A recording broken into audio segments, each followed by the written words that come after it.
Prof. Anna Matiti, the Executive Dean, Faculty of Science, Prof. Oluwafemi Adebo, the reason for all of us being here this evening, Prof. Egini Kayatezi, the respondent this evening from the University of Pretoria, senior leaders of the university, members of Senate, academics, distinguished guests, of whom there are many here this evening, also students and people that have joined us online. Sanibonani, goeienaand, good evening to Bella. It is indeed a great honor and a very special privilege for me to welcome you to the Professorial Inaugural Lecture of Professor Oluwafemi Adebo. As I do so, I wish to express a warm welcome to his loved ones, his family, his children, his father, who is here, special guests, and also his colleagues and friends. It is indeed a proud and a joyful, but also a landmark moment for you, Professor Adebo, and for all of us here at UJ, and more so for higher education in South Africa and beyond. The inauguration of professors is a public ceremony, and you are all here because you are invited. We're also live streaming this. It is a public ceremony in which newly appointed professors are introduced and inducted into the office, where they then are afforded an opportunity to present or deliver their inaugural address. The ceremony has roots in the medieval university, and it serves several purposes. First, it is, of course, an expression of welcome and an entry for new professors joining the circle of colleagues who are already professors. It is indeed an expression of welcome. Secondly, it also provides a platform for professors to display their expertise in their disciplines and to showcase their research.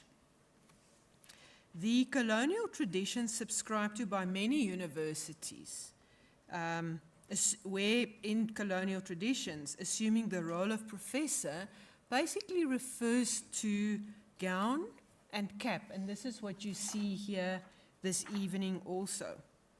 Once we have listened to the inaugural address, the gown, basically denoting the professorship, will formally be placed on the shoulders of Professor Adebo. Today, we gather to witness Professor Adebo's entry into this illustrious community of scholars at our university and at other universities across South Africa joining the professorate. It celebrates his contributions to his discipline and ultimately his impact on society. At the University of Johannesburg, we have just adopted our new strategic plan, 2035, where we foreground societal impact in everything that we do. Professors provide a university with identity, with character, with academic legitimacy, and I think perhaps most importantly, with integrity. And that is a big hat to wear. Inaugural lectures is a rite of passage following the confirmation of the appointment of a person as a professor. This evening, when we listen to Professor Adebo, what basically happens is that the gown goes to town. And what I mean by that is that the power of the inaugural address is when the expertise is showcased beyond the corridors of just the university, and it reverberates within society. It stands out as a moment of pride for the incumbent, for his family, for fellow scholars, the university, and as I said, ultimately also for society. In the past, several philosophers and scholars have defined universities using very narrow conceptualizations. For example, this is a place where you search for the truth. This is a place where universal knowledge, and perhaps even as instruments of serving the purpose of the economy or being utilitarian in nature. Through our work at UJ and through your work, I hope that we can break out of these narrow conceptualizations of what a university is and reflect on universities as contributing to public good and working towards societal impact. And I think that is very, very important. What then is the role of the intellectual?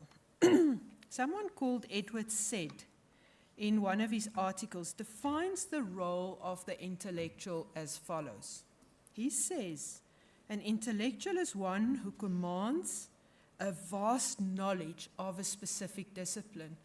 Oluwafemi, that's you. One who is rigorous in analysis of literature. That is you. One who views being an intellectual as a vocation. That is you. One who functions as a kind of public memory to recall what is forgotten or ignored, to make the connections that are otherwise hidden, and to provide alternatives for mistaken policies. And that is you also. It remains then for us as a university with a Pan-African vision to derive our mandate as intellectuals and as professors. And importantly, how do we embrace the role of a professor as a disruptor?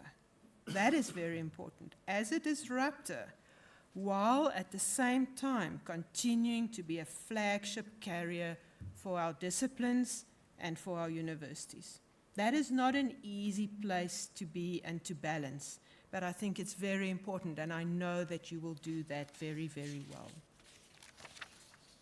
This evening, we will listen to Professor Oluwafemi Adebo as one further step. This is not it. This is simply one further step in the journey of being a professor. This is a journey which does not conclude once this lecture has been given. Notwithstanding, this inaugural lecture does create this absolutely wonderful opportunity for self-reflection and for a pause in your journey as a professor.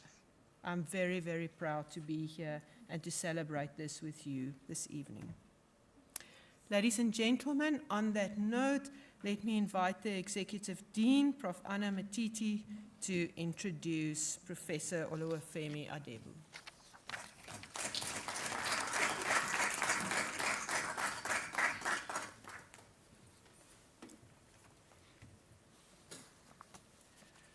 Good evening, Vice-Chancellor Functionary, Professor Bettine van Vieren. Please allow me to observe protocol.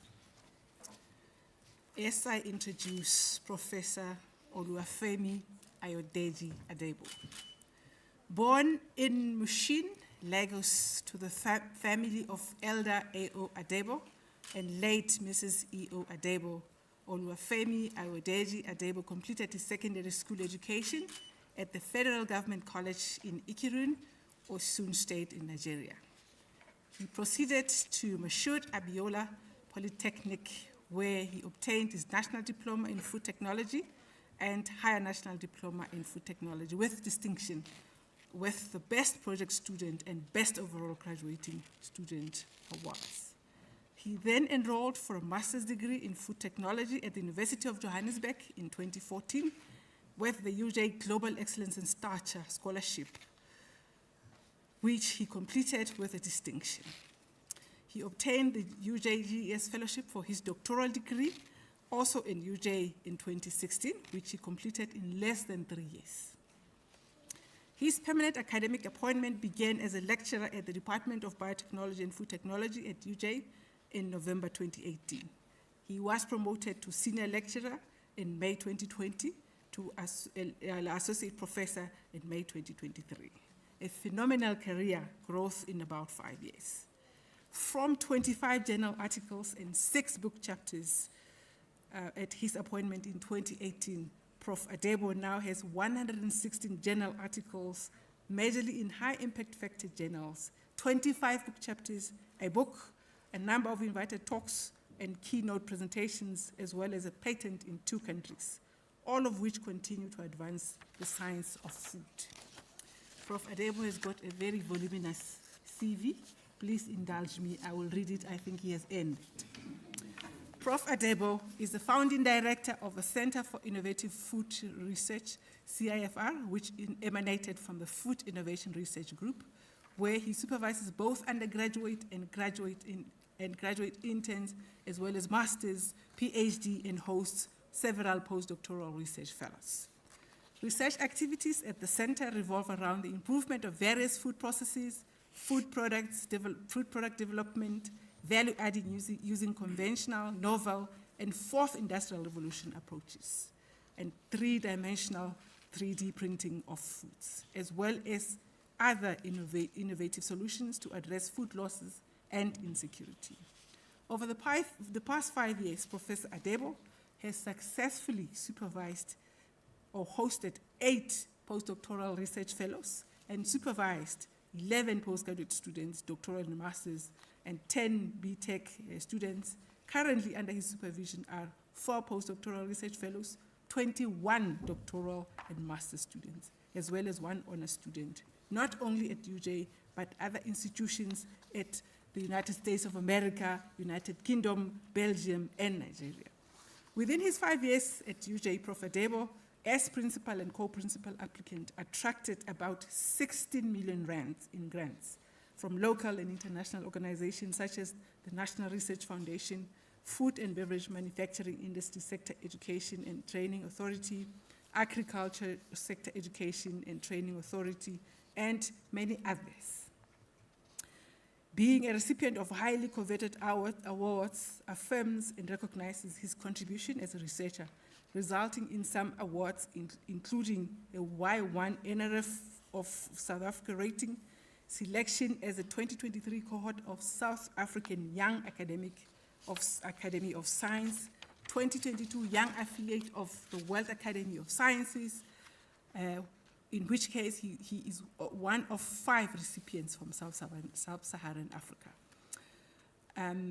UJ Faculty of Science Research Award, 2021 NRF Excellence Award for Early Career Researchers, 2021 University of Johannesburg Vice Chancellor's Distinguished Award for the Most Promising Young Researcher, and 2019 Institute of Food Technologies Emerging Leaders Network Award, in which case he was one of only 5 recipients globally.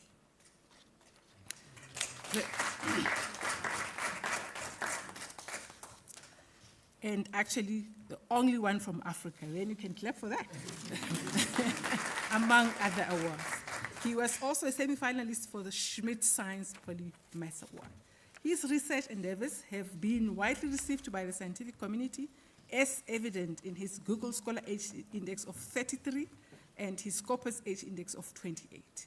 According to the Skyval Researchers Ranking Matrix in Food Science, Professor Adebo is ranked 3rd in South Africa and 12th on the African continent.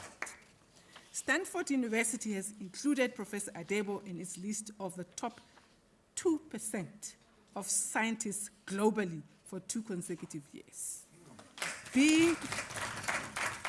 Perhaps we should clap at the end. There's a lot of accolades. Where was I? Prof. Adebo is Stanford, I have read that one already. Being an avid collaborator, he has initiated collaborations between University of Johannesburg and institutions in the USA, Belgium, France, Kenya, Benin, Ivory Coast, the Netherlands, United Kingdom, India, and so on and so on and so on, and regularly engages with food companies. He is currently a visiting scholar at the World Bank-funded African Center of Excellence in Mycotoxin and Food Safety, domiciled at the Federal University of Technology MENA in Nigeria. Within the University of Johannesburg, Prof. Adebo is a member of the University Senate by virtue of his office, one of the two representatives of a Faculty of Science. So in essence, he has actually served in many faculty committees in various capacities. He was also Deputy Head of Department for Research in the Department of Biotechnology and Food Technology between January 2022 to December 2023. And prior to that, he was former postgraduate coordinator in the department. Externally, he continues to be on the editorial board of scientific reports in Nature Group Journal, Journal of Science, of Food Science, and associate editor of Agriculture and Food Security Journal. In the same vein, guest editor roles in special issues of journals and served as an advisory board member of South African Association of Technology, of Food Science and Technology, apologies. Likewise, he's a regular reviewer for over 20 high-impact factor journals that cut across the discipline of food science and technology. An adjudicator for national and international funding bodies, a regular examiner for undergraduate and postgraduate studies from several universities in Africa and outside the continent, and also as an external panelist for promotion applications within and outside South Africa. He is also a regular volunteer for activities that promote the profession and an active member of different professional organizations, including the Institute of Food Technologists in the USA, the Royal Society of Chemistry in the United Kingdom, Nigerian Institute of Food Science and Technology, South African Association of Food Science and Technology, and African Food Research Network, among others. He served as an IFT division leader on the IFT Student Association Board, was also on the IFSA Learning Nominating Committee, currently a Department of Higher Education and Training NGEP member, a branch committee member of SAF's FOST, and formerly a National Exco member of my SAF FOST Division for Young Professionals. His research has attracted the media, both print and audiovisual, on discussions relating to various food security and has been profiled along with his students. Ladies and gentlemen, I give you Professor Adebo, and I ask him to come and profess.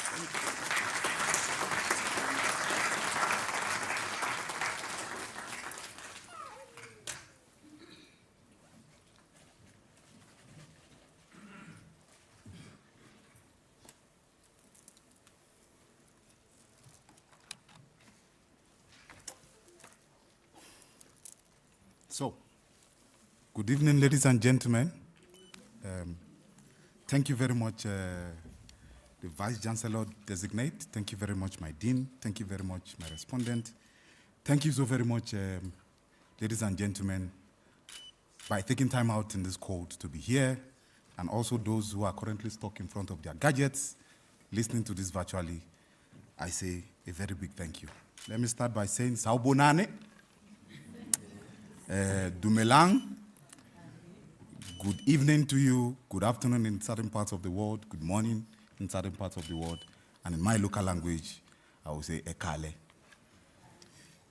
Pretty much, I will be talking about what has been titled Processed and Beneficiated Foods, the Dying Old and Emerging New. Let me stand on existing protocol as I start this, this evening. Perhaps I also need to thank my family who are here with me. Thank you so very much. My dad is right here, my sister is here, and of course my loving wife. I had to say that. And I see my daughter also clapping, so I see you are here. Pretty much, this is a synopsis of what I'll be talking about this evening. I'll start with the context, I'll delve into food systems, and of course I'll end up with an acknowledgement. Starting with the context. A fundamental question I've had to ask myself a lot of time. Why would I have a degree in food, for heaven's sake? I mean, food of all disciplines. And this was a fundamental question that a lot of colleagues, my friends over there, even my family at a point, had to ask me, to say, why food? Some has even said, or linked food technology to disciplines like hospitality and tourism, disciplines like home economics, and I think by the end of this lecture, we'll be able to distinguish that. Indeed, I initially, my parents, well, my dad is here, wanted me to be a medical doctor. And I mean, absolutely, because it's a cliche in our part of the world, because the next best thing, actually, would be for you to be a medical doctor. Unfortunately, I didn't end up that way. I'm still a doctor, though. And soccer actually was in the picture at a point. And I think to a certain extent, I think I was quite good with it. I made the starting 11 of a local club. I had kids, I was attending trainings. But this man sitting right there, he really did not want me to be a footballer.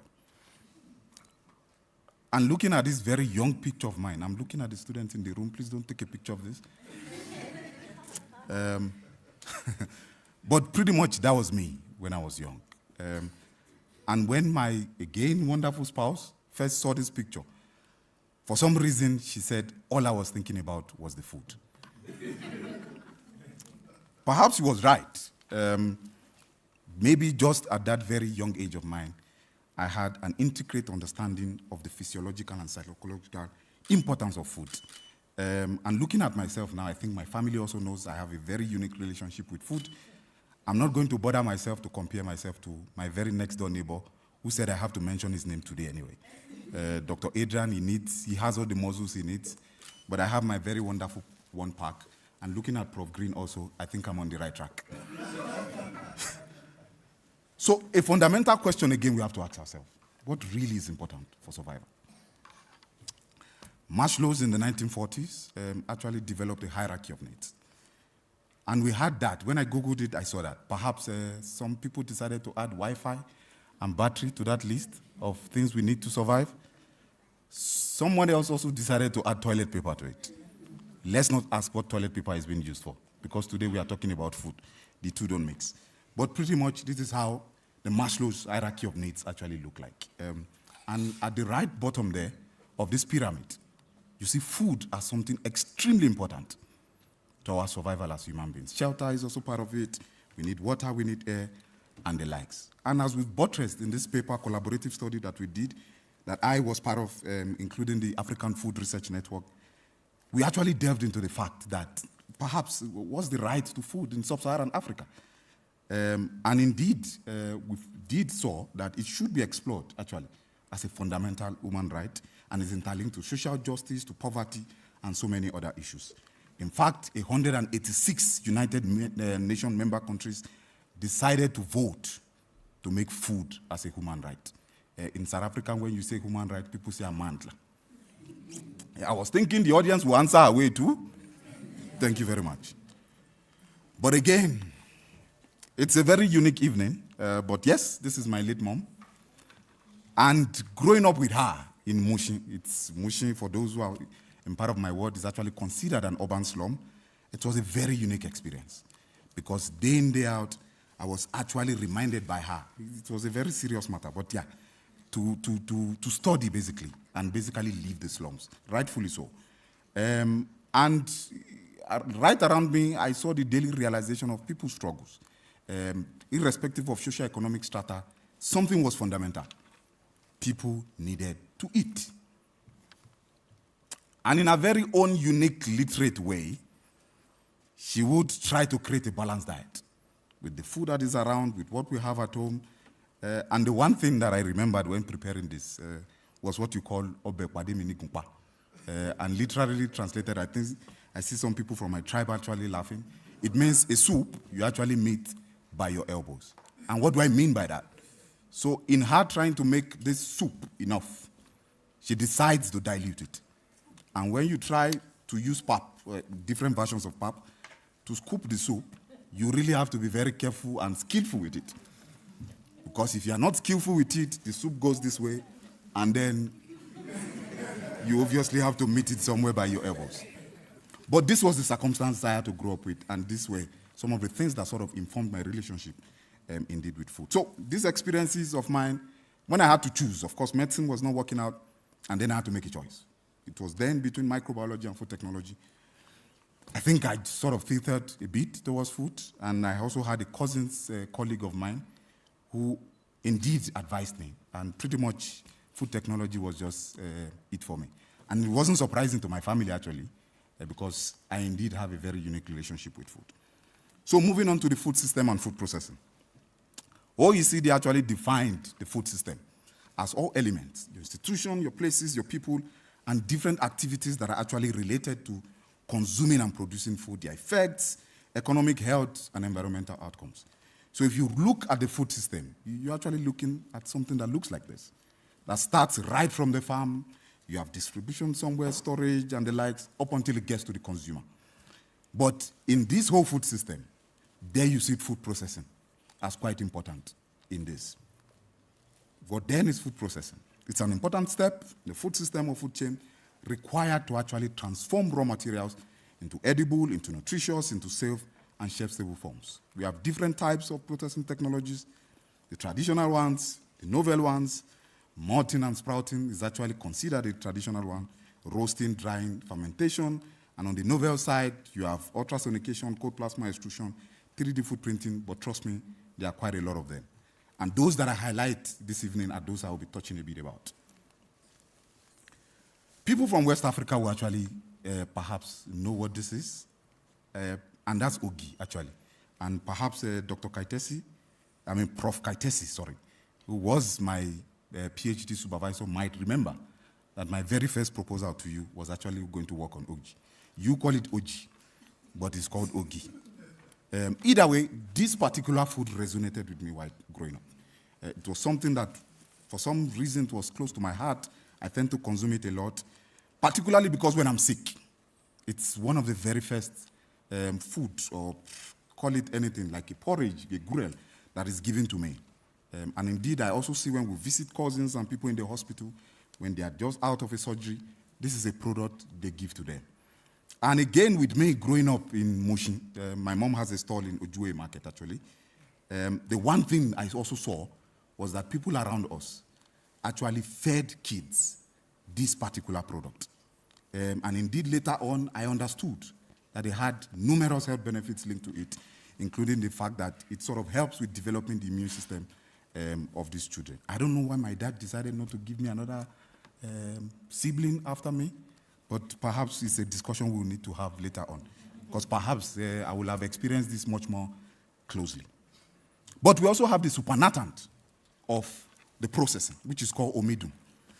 Loosely translated, you actually mean sweet water, but trust me, it's not sweet. It's actually sour. And my mom would send me to get on errands to get this particular omidum, as it were, because it is used in the preparation of an anti-malaria herb, which we call in our local parlance aguiba. But in a South African context, you also have so many other fermented food products. Amas is one of them. Mahewu is one of them. Mboti, thank you, is also one of them. I think particularly with Mboti, pardon my pronunciation this evening, it's quite important in the South African context. From a cultural point of view, from a spiritual point of view, it's used for so many activities that is so important that our very own Yvonne Chaka Chaka had a song about it, if we remember. But I will stop there because, again, my wife has advised me. There are two things I should not try: singing and dancing. I'll stick to what I know. But pretty much, we've also been able to see in this book of ours that we are currently finalizing that fermented food products in this context, the dairy-based ones, are actually spread around Africa as well. In fact, in another book that we did, we realized that it's actually almost everywhere. In this book, we discussed about Asia, South America, and Africa, and indeed, to buttress the point that fermented foods made through fermentation, it's in every continent of the world. Then what is fermentation? Fermentation is an intentional biochemical process which desirably transforms and modifies food substrate into different products through microbial action. By so doing, it has certain benefits it confers. Protection from pathogenic microorganisms through the reduction of pH, production of organic acid that sort of limit the growth of these pathogenic microorganisms. You have health promoting benefits that it confers. You have the fact that it also benefits the gut microbiota as well. There are improved levels of nutrients and bioavailability. There is reduction in anti-nutrients, and also, as we've seen later on, which I will mention, heavy metals, and Prof. Njobe is looking at me, mycotoxins as well. There is also an extension of shelf life that you get, enhanced sensory quality and palatability. But overall, fermentation can beneficiate food sources, but again gives the possibility of new products. So now I'll be delving into certain studies that we've done, particularly around this and some others which I will mention. Starting with optimization and characterization of the beneficiating capabilities of food processes.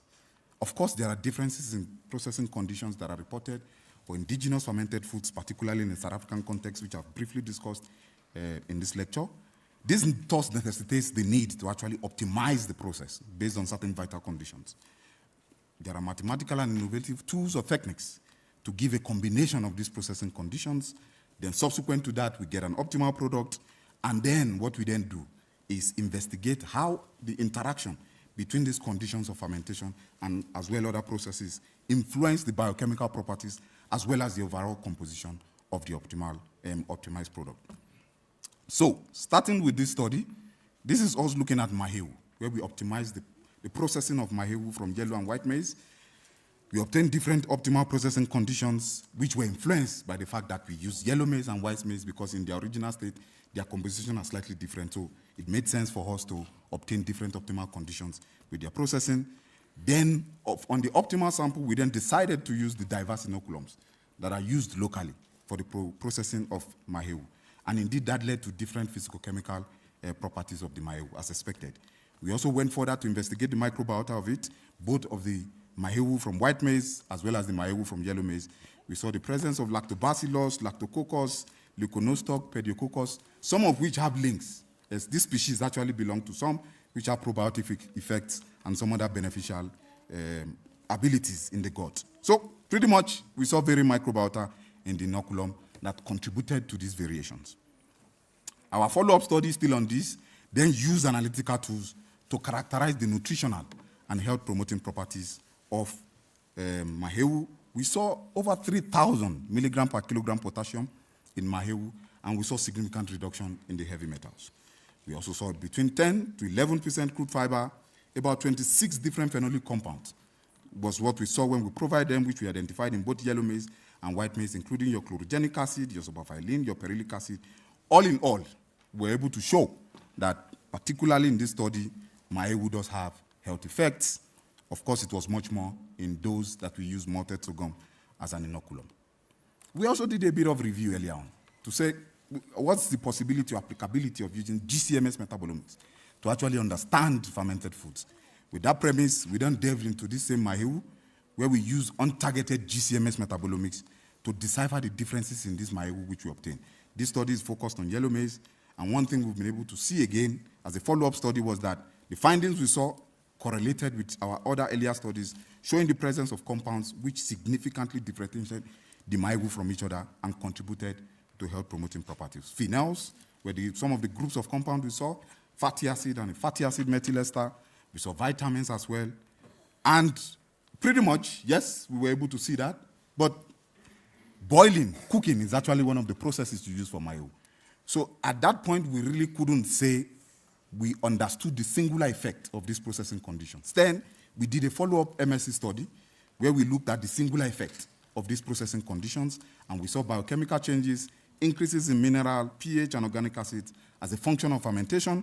We also did a targeted metabolomics, now looking at a specific group of compounds where we saw amino acids and phenolic compounds, and pretty much it showed us that, again, fermentation has these beneficiation capabilities. Moving on to AMASI.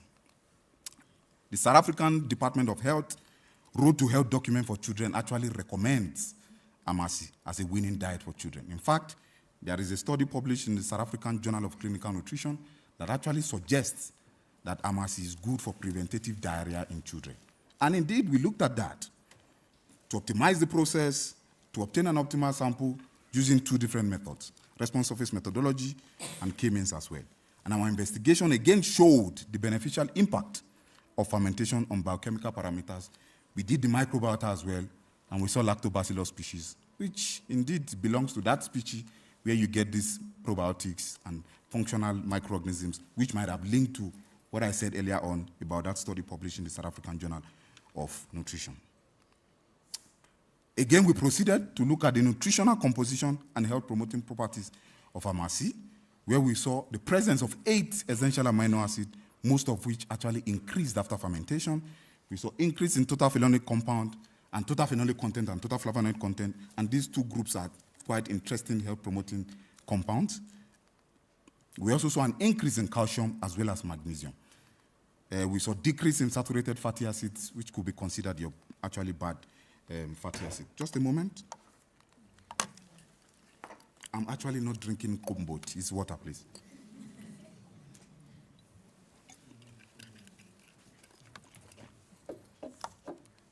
So in this study, we optimized again using response surface methodology and a machine learning tool, artificial neural network in this case, where we got an optimal product.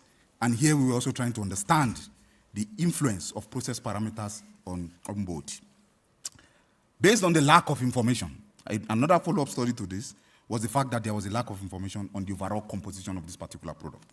So we looked at it by characterizing the product, and here we show the presence of minerals and amino acids. I see Brawit in the room somewhere. This is not an excuse for you to continue to consume on board. Look for other nutritional sources for this. But yeah, pretty much this is what we saw at this point. Then moving on, we also tried investigating the microbiota as well, where we saw the presence of beneficial bacteria as well as yeast and also the presence of fungi. Now, this has also led, in a sense, to another consortium project that we are doing, funded by the European Union, comprising of about 14 different institutions, where we are looking at the whole value chain of 5 different fermented food products in Africa. There are some in West Africa. We are also looking at one in East Africa, and Mboti is the one we are actually looking at from a Southern African perspective. But pretty much, we're actually looking at how to use complementary approaches to ensure the safety of this particular product.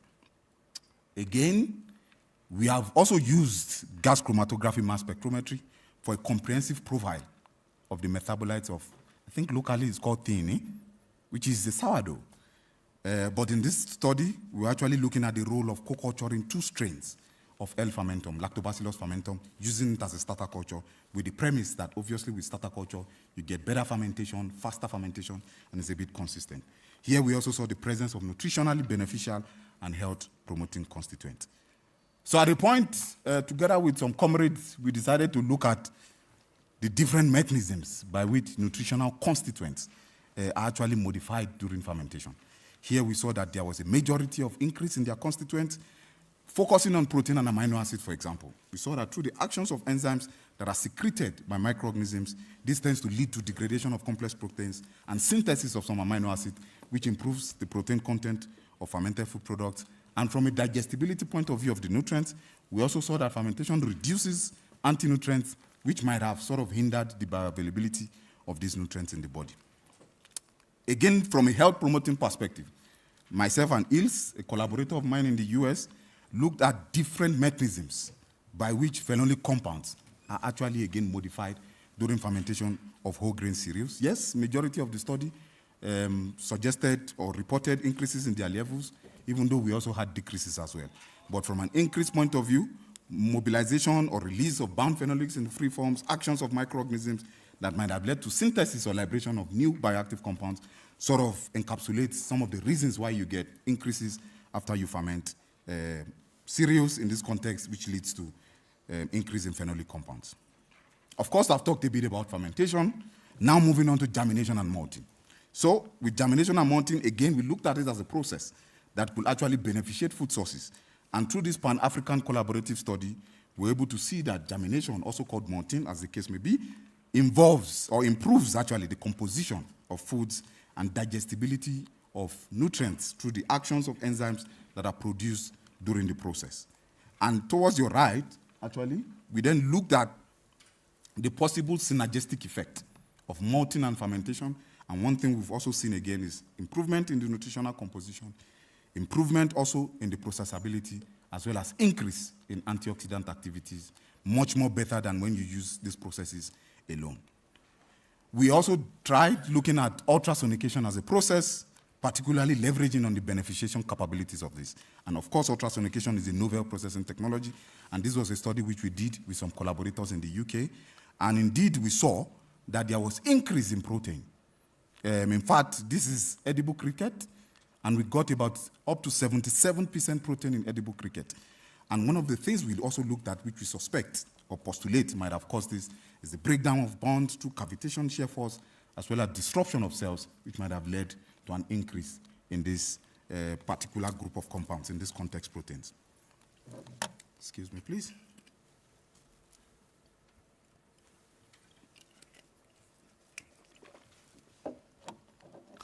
So moving on to activities that we've done again. Now, we looked at the fact that, yes, there are these processes that beneficiate, but also there is a value addition aspect of it that we try to merge the two.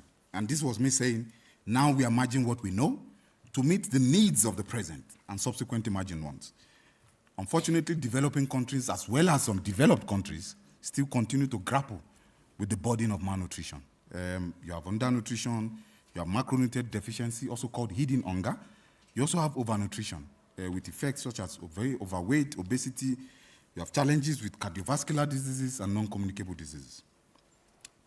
But again, reflecting back to my mom, and I think this is also what I learned from her, there is huge potential with what is around us.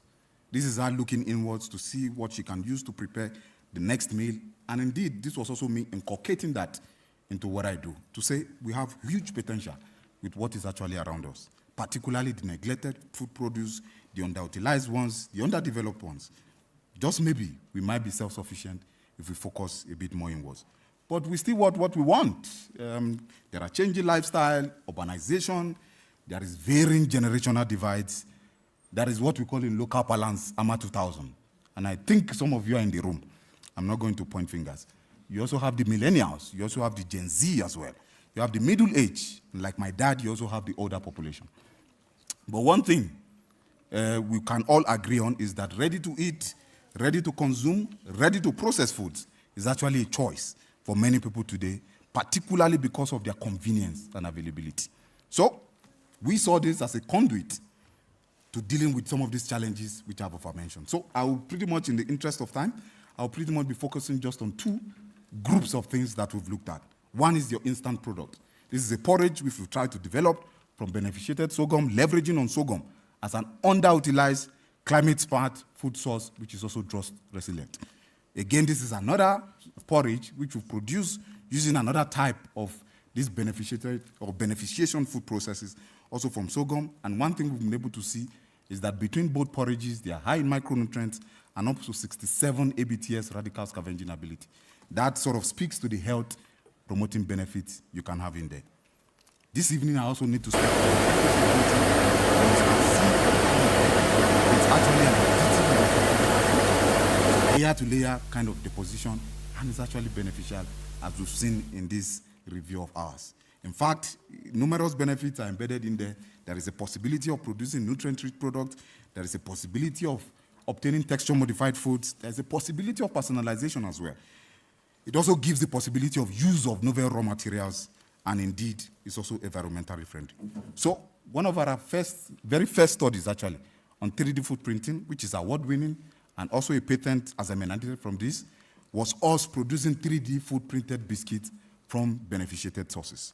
So here we were able to show that 3D food printing, once you do that and you compare it to traditional baked ones, the 3D food printed products actually has better physical properties, particularly the texture.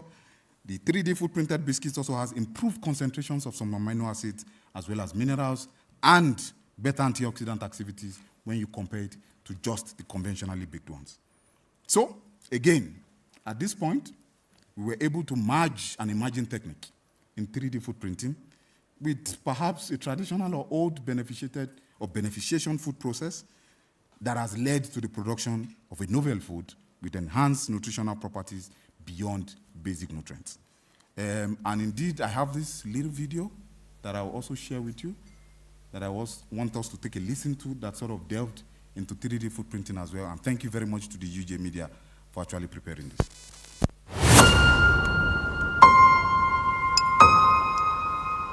Yusuf Kewuyemi, a PhD student at UJ, recently won first prize at the inaugural Flour Innovation Award for his development of a 3D printed biscuit made from bioprocessed cowpeas and quinoa. A passionate food technologist, Yusuf is committed to using 4IR innovations to solve Africa's related challenges.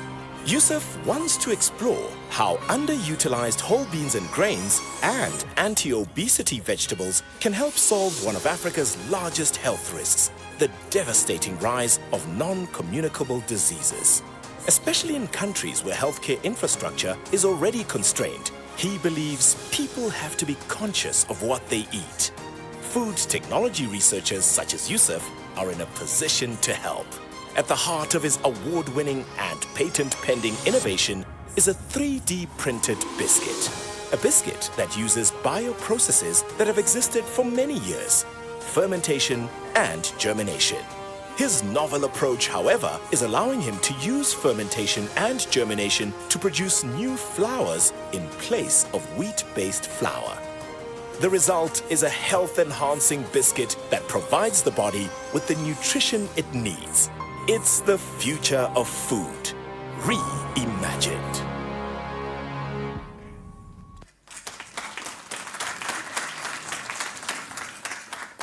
Thank you. So, as said in the later part of the video, we were looking at anti-obesity as well as a major problem in the South African context, as also in the world. So here we were leveraging on the beneficiation capabilities of these food processes, but focusing more on indigenous food produce. So indeed, in this particular study, we focused on beneficiation. We got flours with complementary nutrients that also had high lipase inhibitory activity, which we developed into 3D printed snacks. With the potential, of course, at the time we were developing it, to have anti-obesogenic abilities or capabilities, as the case may be. And based on this Pan-African and UJ collaboration on an in vivo study, we used insects as a model in this context, where we used male and female Drosophila species to actually look at the effect of this diet, particularly how it can deal with obesity. So we had the normal fed diet to the insects, we had the high fat fed one, then we had our test diet, which we sort of induced and fed to the high fat fed diet. And one thing we saw was that the test diet can actually reduce oxidative stress. And let me pause here for a moment to say, oxidative stress, once it gets into the body, it predisposes us to numerous other diseases, cardiovascular ones and the likes. So in this context, we saw a decrease in SOD value, your superoxide dimustase value. We also saw increase in catalyst levels as well, which had links to increase in antioxidant activity, all of which are beneficial for ameliorating oxidative stress. The test diet also significantly reduced the total body weight of the insects, and particularly for your bad cholesterol, the LDLs, the insects were also, the high-fat fed, the test diet, we're actually able to reduce that in the high-fat fed insects. And indeed, at this point, we're able to see that this test diet has a role beyond nutrition. And in fact, we're able to say we have sort of developed a functional food product that can possibly ameliorate obesity. But at this point, we are also doing a follow-up study, which we are planning to do actually, to also use rats in this context to again buttress whether indeed this is the case. Again, we have also looked at 3D food printing from a health perspective, but focusing on dysphagia. What then is dysphagia? Dysphagia is a disease having to do with difficulty swallowing. In fact, it's much more popular with older folks, but as I've seen in different studies, you also get infants actually having this problem.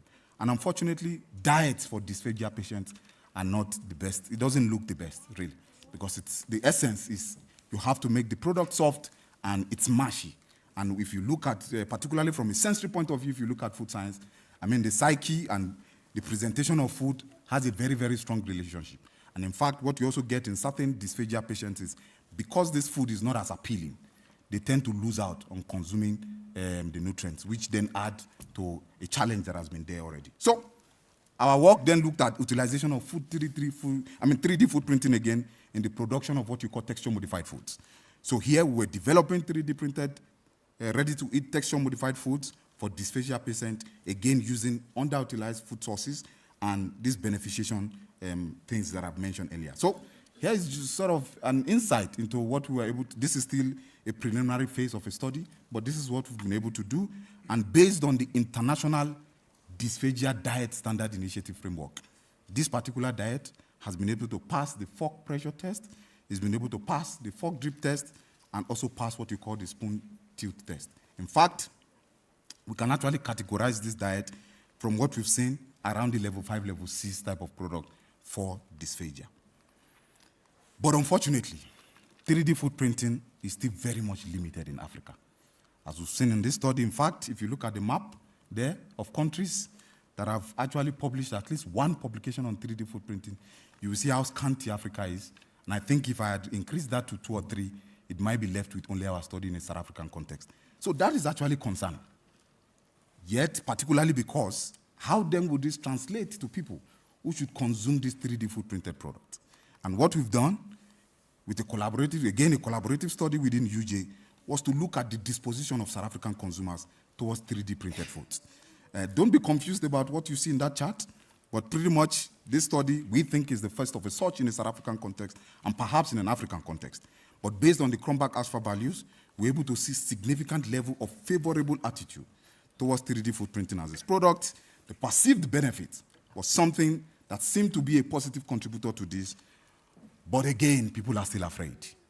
Food neophobia is a challenge, and it's still concerning because it was what we saw as a major factor that is impacting attitude. Not surprisingly so, because if I ask around the room, I think, except for Prof. Green that I know consumes mopani worms very well, I don't think most of us might like insects in that form.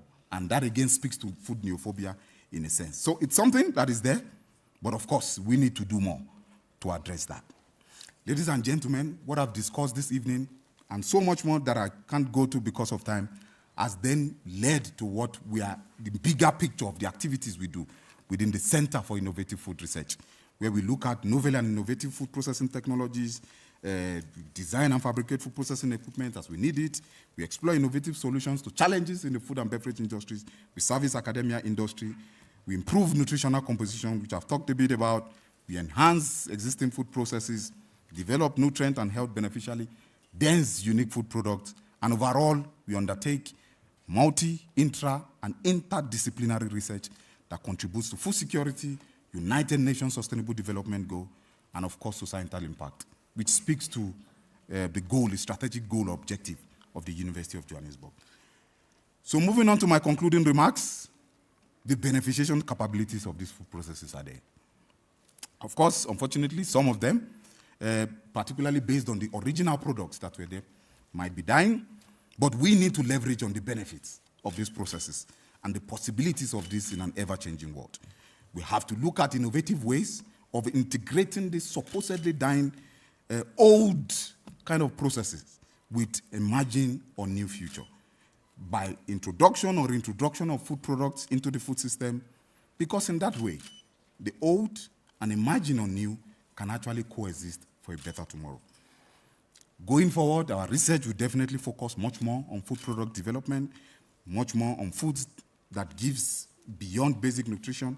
Hence, I'm talking about functional foods that are not only functional foods, but also safe, particularly from indigenous crops, from orphan crops, from underutilized food produce. But mentioning functional foods then speaks to the health benefits, which we have to adequately elucidate using available techniques. Madam Dean, research is expensive, particularly experimental research. And thank you very much. When I saw Prof. Bettin's name as the VC functionary, I think I remember one of my earlier grants was when you were Director of Strategic Initiatives, the GES 4.0. So thank you so very much for approving it then. And thank you for those, perhaps MEC and ELG will approve sometime soon. But really, it costs quite a lot than we can imagine, trust me, for research. So a plea to funding bodies that they should please sort of have this at the back of their mind, because indeed research is expensive. In the words of Otmar, for the lovers of Formula One, I like fast cars, but I don't drive fast. In the words of Otmar, who is a former Formula One principal, actually Alpine was his team, he says species that collaborate survive. But those who are selfish might or will go extinct. Of course, we don't want to go extinct. We don't know of any other planet. And if you also look at the fact that we need to feed 8.5 billion people in 2030, we don't have a choice. We have to collaborate. We have to leverage on expertise. We have to work together for societal impact. We have to work together for the SDGs. We also have to work towards other strategic objectives, but particularly for the benefit of mankind. In the words of Morgan Freeman, in a movie about David Chappelle, he's a comedian, He says, don't be intimidated by the audacity of your dreams. He says we should rather be inspired by them. Ladies and gentlemen, our little and big dreams matter. So let's continue to dream. Let's continue to hope.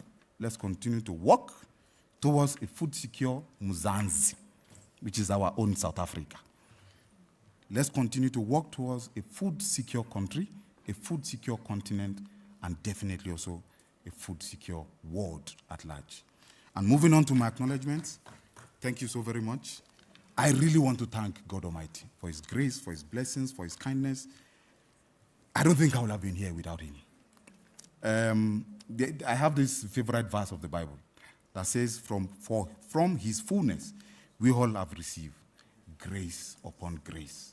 And trust me, that grace is why I'm standing here speaking to you today. And indeed, by His grace, Madam Dean, this covers what we've done and visit functionary over the past 5 sort of years. By His grace, we will continue to do more. I want to use this opportunity to also thank my mom. She's late. Yeah, it would have been great to have her here.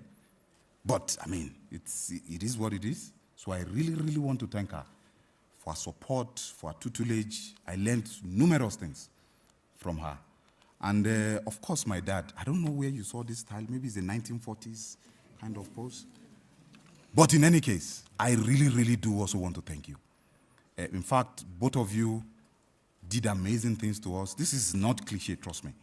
When it was not convenient for both of you, you had to deprive yourself of so many things to make sure we were educated. Trust me, where I grew up was not the best of places. For those who know where I come from, it's not the best of places. But for them to have made their effort to raise us from there, I really, really, really, really want to thank you. And in my very calm, my dad is a calm person, as you might have known, but there is this word I usually use, and I think one of the students actually asked me at a point. It's a rule that I tend to govern, but I also coined it rule without an E, which I actually learned from my dad. He's an avid reader. He still reads physics textbooks. He reads books and all of that, and he's really close to 80. So I've learned that from him, that I have to be open to relearning what I think I already know. In fact, I also have to be willing to unlearn what I think I do know, and in so doing, I obviously have to be receptive to learning new things. So thank you, Dad. I really, really do appreciate you.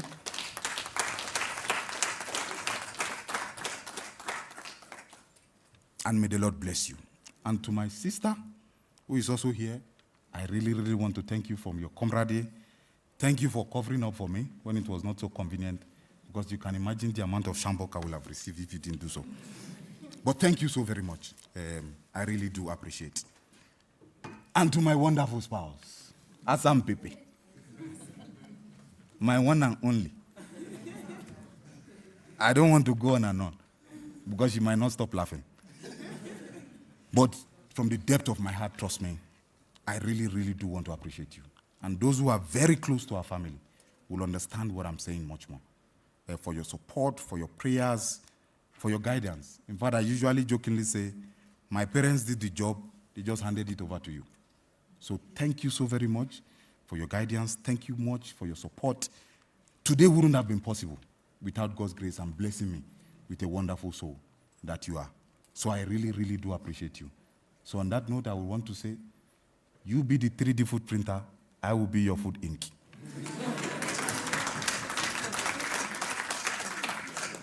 To my lovely daughter, the professor, I really do appreciate you. Together with your mom, you've actually taught me how to balance work and life and family, actually. Now I know if I get home, if I want to work, you also want to work. So you want us to do the work together. But in a good way, I really, really do appreciate you. And most importantly, I also bless your mom for blessing me with you. I thank your mom, for blessing me with you, because you've been a wonderful gift to me, to our family, to our extended family, and a whole lot of others. And thank you so very much once again, my wonderful wife, because I call myself your firstborn. As you take care of me, then you take care of the little one, then you also have to take care of yourself amidst your own career as well. So really, I do appreciate you. And ladies and gentlemen, can you please help me give her another round of applause?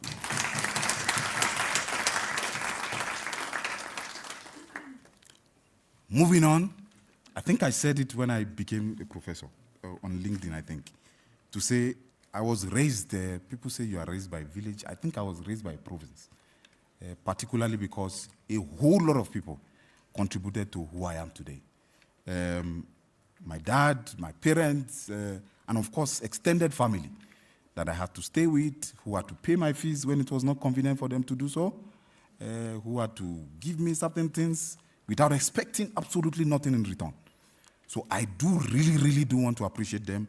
And to the Miss Mangs, Lieutenant General Miss Mang is here, Fabian Miss Mang, who is a retired former chief of the South African Air Force, who's sitting right there. I do appreciate you. Thank you so very much. When I was coming to South Africa, one of my cousins actually, whose name is also here, introduced me to your wife, and thank you for allowing me share your wife's time in a very good way. In fact, I tell her I'm also her adopted son as well. So please include me somewhere there. But absolutely, to other members who have listed there, I do really do appreciate. And moving on, these are very fantastic people that I also have to talk about. Please indulge me. I'm starting with my primary school teacher, who did quite a lot. He indeed did quite a lot in making sure we were upright, in giving us extra lessons. I also want to appreciate this wonderful woman, Dr. Akinlua. My primary school teacher was Uncle Shobowale. We call him Uncle Michael. But also to Dr. Mrs. Akinlua, who was my former undergraduate supervisor. And the reason why I'm also highlighting her is she did something very unique for me when I was in my undergrad. I don't think I've ever heard of it, where a supervisor writes you a check in a Nigerian context for your own research project. This was one thing she did for me, and it still amazes me till date, because I just didn't have the money to do my research project. And he called me to her office, wrote a check for me, which allowed me to continue. And in addition to that, she also facilitated my coming here to South Africa. In fact, God really used her, because at the age of over 60, she took my document to SACWA office for SACWA evaluation herself. So, Mrs. Akinlua, I know you really wanted to be here this evening, but I thank you so much for that which you have done. Of course, to my master's supervisor, who I see in the room, Professor Vuyo Mavumengwana. Thank you so very much. When I spoke to everyone on this slide this morning, and I remember those days. I do appreciate you. Thank you for doing much more than a supervisor should do. I really do learn quite a lot of things from you, and I'm still learning. And thank you for also being a phone call away from me. And that also speaks to each and every other person on this slide. Of course, to Professor Njobe. I'm not even sure where to start from. But I want to say thank you so very much. Also to your wonderful spouse and family who has adopted me. You call my daughter your granddaughter. That speaks to the fact that our relationship obviously has exceeded this supervisor-student thing. Of course, we are colleagues now, but I still call you my boss, because so much I've learned from you, likewise from my respondent for today. Please pardon me if the pictures are blurry. I deliberately did not want to ask you for your pictures, because I wanted to surprise you this evening. But I asked Prof. Kaitesi specifically for hers, because she thought I needed it as being the respondent for today. But Prof. Kaitesi, thank you so very much for taking me on as your PhD student, for allowing me be myself. It's one thing my students will attest to. Trust me, be yourself. I'm just there to guide you. Thank you for allowing me spread my bounds, my wings, basically do what I like. And I enjoyed my PhD with you. So I hope the students are also actually enjoying theirs with me. You don't have to say yes or no now. And to Prof. John Copeland, who is my mentor from Penn State University. He also was actually going to be here this evening, but I really do thank him for his mentorship. I also spoke to him this morning. He's been there also as a guidance, and all of these wonderful people have really imbibed in me certain cultures, so many things which I use in my supervision, in my teaching, and most importantly, they keep assisting me to be a better person. Thank you all, each and every one of you, from being a phone call away, from being a text away. I think we've left the bounds of emails now. Thank you so very much. Definitely to the leadership of the university, thank you absolutely for that which you do I used to say I'm a product of 3 VCs now. I was a student under Prof. Rensburg when I got the GES, and I think, my PhD and master's was under Prof. Rensburg, but I got a job under Prof. Mawala, and I became a full professor under Prof. Mpedi. So indeed, I'm a UJ child in a sense. But pretty much, I do appreciate the leadership of the institution, for the guidance, for the strategic objectives, for the lead, for the support as well. I'm moving on to Prof. Anna Motete. I think when I was discussing with our secretary yesterday, I didn't know she could hear me, but I said she's our mom in the faculty. Thank you so very much for your support. Trust me, this is not cliche. It's numerous in numerous ways. But most importantly also, for your compassion, for your moral support to us. Trust me, it keeps us going, and I cannot thank you enough. To Prof. Deborah Mayer and Prof. Green, who decided to take a chance on this fresh graduate. Of course, they had to sign it off for me to be employed as a lecturer then. I absolutely thank both of you. I think for Prof. Green, of course, was the very first HOD I had to work with. Thank you so very much for your support, for your assistance, for your guidance, and numerous other things, which you and I do know. Thank you so very much. Of course, my family now knows you. In fact, I don't want to go into too many details, but thank you. To Dr. Metcalf, who also gave me my very first temporary lecturer appointment. She's retired now. She told me she will be watching this evening. I hope you are. Thank you so very much for also taking the chance on me then, again as a temporary lecturer, while I was also a student. To the Vice Deans of Faculty of Science, I see one of them here, and the other one told me you will also be watching online. Thank you also for being a phone call away, a text away. I really do appreciate. To the leadership of my department, my HOD and the deputies, thank you so very much also for your support. The faculty office and the research office, the support staffs, the financial business partners, thank you so very much for making this a journey worthwhile as well. Because trust me, we don't get to appreciate you enough. But I think, in my own opinion, you're also the engine room of the university. We do the teaching, we do the research, we do the community engagement, but you're also there to support us in our activities. And I also had to mention Ms. Sophie Mitien. Pardon me, this evening is a lot of acknowledgement, particularly because the first time I landed in DFC, I actually went to her office with my bags. And from there, she had to call Professor Vuyo, and they were trying to sort me out on that fateful afternoon. So thank you so very much for not just saying I should leave your office because I didn't send an email ahead or I didn't call you ahead, but thank you so very much. I know you've left UJ, but I had to mention you here.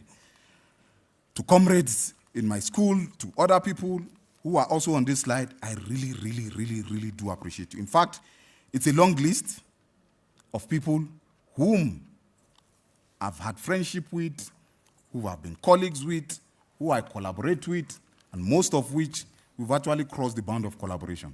You are now family, you are family friends, and a lot. Thank you so very much also for your support. To my wonderful colleagues, I see some of them in the room. Thank you so very much, colleagues, for your collegiality in the department. I really also do appreciate you. To some funders who continue to fund our projects, who continue to support us, and myself and my students included, I also do appreciate you. To some collaborators as well, it's quite a long list of them, so I try to squeeze in as much as I can on this slide. Thank you so very much to a number of organizations which I've learned from. Professional organizations which I belong to, which I contribute to, but I've also learned quite a lot from them. I also absolutely thank them. And to my wonderful students, my postdocs, interns, I usually say, you can profess as much as you want, you can conceptualize as much as you want, but you need these fantastic people to actually carry out these activities. So on that note, I really do thank you, and I think, ladies and gentlemen, they also deserve a round of applause.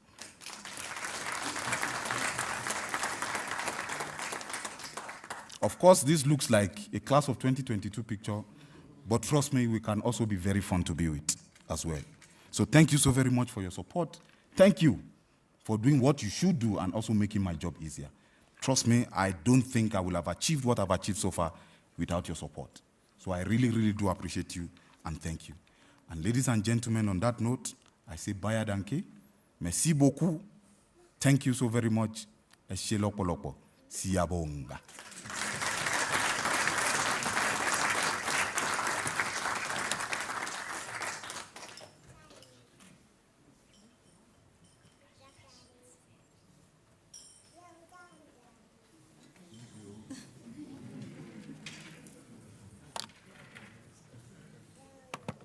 Good evening, ladies and gentlemen.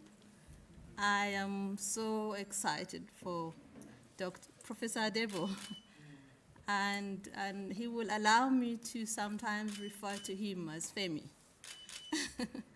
I stand on existing protocol, VC functionary, Professor Bettin Verhoeven, the Executive Dean, Professor Anna Mtiti, the man of the moment, Professor Oluwafemi Adebo, his amazing family, and particularly his beautiful wife, Dr.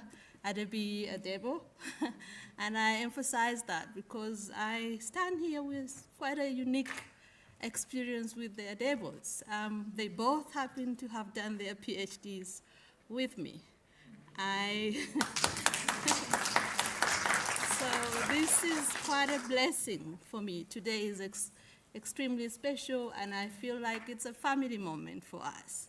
And I fondly now have a special grandchild, little Michelle, who is busy doing her own thing. My job today is quite an easy one. It's a response to an amazing presentation and a journey in so many ways. The first part of your lecture gives us a sneak peek into your childhood. And as I sat there, it almost mirrors a lot of stories for most of us sitting here or listening in online. I acknowledge colleagues and friends and family also joining us virtually. It's a story of a typical African child or another child, a story filled with dreams and imaginations of a future, sometimes a future linked to the dreams of our parents of becoming doctors and lawyers and engineers, and our own desire to impact the world and living it the way that is different from how we found it. Professor Adebo was a special student for me because our lives crossed paths when I just started my journey as an academic scholar, in a sense that I was actually finding my own feet. And I met this exceptional student. My colleagues who have had him as students know that Femi is an easy student to work with. He comes very prepared. And I think his journey has shown us what happens when preparedness meets opportunity. He has taken every single opportunity that came his way and just run with it, and we see an exceptional journey that is demonstrated here today. He was always asking questions, and I forced him to ask questions sometimes. I would say, when you have a problem in the lab, come back with 3 possible reasons why things are not working out. And we would stand on that whiteboard in my office and we'll figure it out or not figure it out for that day and have another meeting next time. So it was such an amazing experience for me, and a standard that was set high for most of the students that I would have after him. He was my first PhD student, so today is that special for me. I would say that his presentation, beyond his own personal journey, has demonstrated that he has ability to be Afrocentric in the way that he solves problems that are related to Africa, but with a global perspective. And we see that through the studies around fermentation, which is a very traditional African process, melting, but also 3D printing in the end. He has done an amazing job illustrating that, and I'm hoping every one of us has taken 1 or 2 things from his discussion. This is not the end, not even close to an end. I see you on the top of the mountain with a better view of the upcoming mountains to conquer. So today, as you go home, I hope that you see that you are about to exponentially grow as a person, but as also a professor. You come to a group of scholars who are held in high esteem in the way that the world see us, community see us, and the way that you tackle global issues. So all the best with the journey to come, but also continue to be authentically you. It is what has made you, has brought you this far, your ability to find solutions where there is none. And in our early stages of your PhD, we didn't have much resources in our lab. So we depended on other colleagues to do some of our work. And I'll take Femi with me to meetings with professors in other labs, and then he would just do his work and explain the importance of his work and what he's planning to do. And we did an amazing job. His PhD alone resulted in 5 original research articles published before he graduated, I think. And he has done more than that, as we saw in the study today. So what has made Femi to do so much within so little time? It is who he is. I found him to have found the equilibrium between his talent as a scientist and him as a person. He has the ability to work with people so easily, which helps him to create communities of both professors and experts in the field, but also colleagues within the same scope of time and students. So I found that that is probably one of his superpowers, the ability to exist within a community and have influence, but also benefit from those kind of meaningful networks.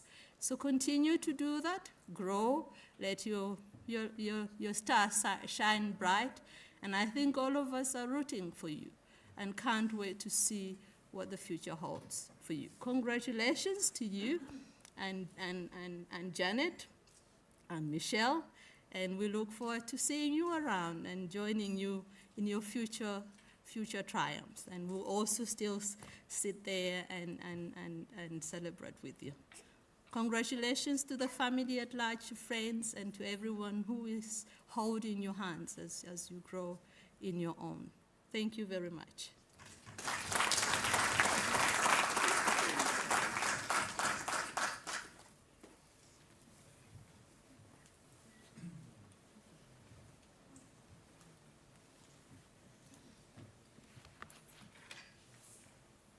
Thank you very much, Ishni.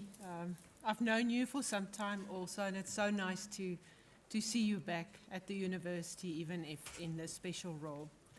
Ladies and gentlemen, so I did say that this is the gown and the cap. The gown goes to town.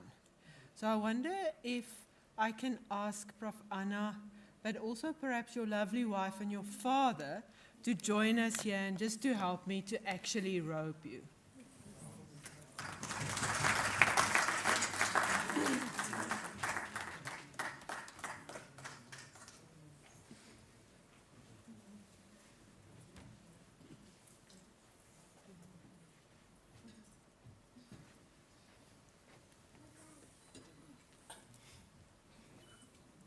Do you want to do the robe, or do you want to do the hat? You can do the hat. The hat? And that would be a bit And easier. then maybe I can ask you to do that.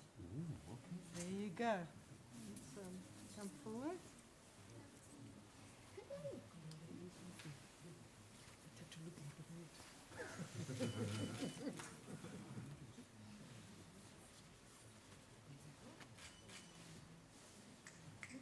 Ladies and gentlemen, these robes are not an easy thing, I can tell you. The more you put it on, the more difficult it becomes.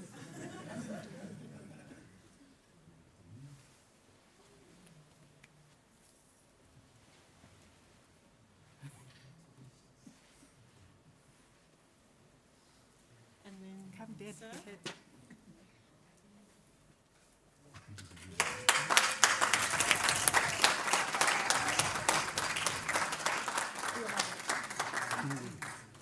Don't go away, don't go away. We have to do a picture now.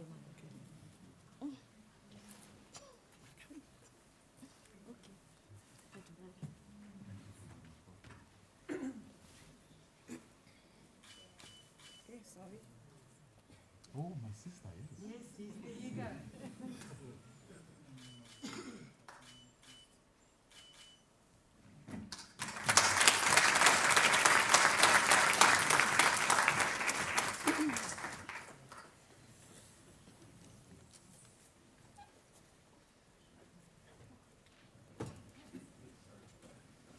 If you'll allow me to close with just one or two sort of brief comments. I think the first thing is, on your first or your second slide, you did talk about toilet paper. And I think we must never underestimate the importance of toilet paper. And I think COVID taught us, right, the importance of toilet paper and baked beans. We all stocked up on that, right? So we still have in our kitchen a thing that we wrote on one of the kitchen cabinets that's, speaks to toilet paper: dangerously low, catastrophically low, and then newspaper. And then after COVID, someone came to visit and they added emails to the bottom of that. And I think if you're at the email stage, then you really are in trouble. Ladies and gentlemen, Oluwafemi has an impressive CV. When I think of my CV, and I can't give away my age, but I'm considerably older than you, then, our numbers of papers are virtually the same. So in a very short span of time, you have done what most others do in 20, 25 years. And I think what Ejni said is very important. You are on a mountain, but what that does is it offers you a view of the higher mountains in front of you. The other thing that I noted is that I think you've got a great balance. You must be a wonderful lecturer, because I think you've got this amazing balance between really captivating your audience with humor and then using that humanity to actually bring across facts. And I think very few people really have that balance, that standing in front of people. So I really do applaud you for that. The author, by the guy that said, and with the unpronounceable name and surname, that says species that collaborate survive, species that are selfish go extinct. That is true. I speak from that background, evolution is my study field.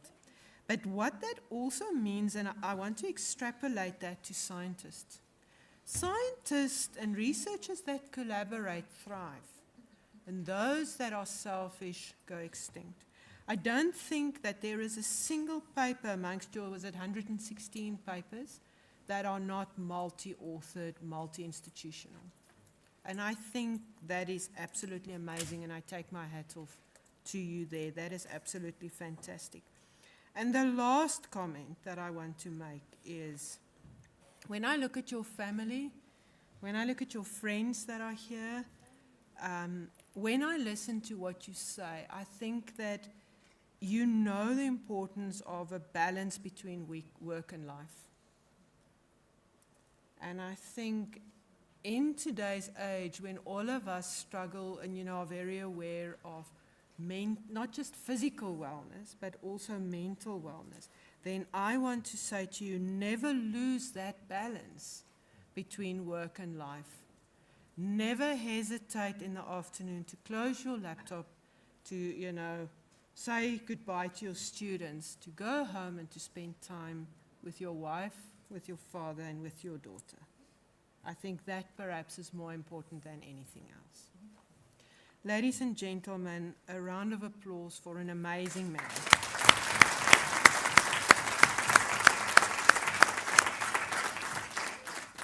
I want to invite you now to join us for some socialization, something to eat, something to drink next door. Thank you very much.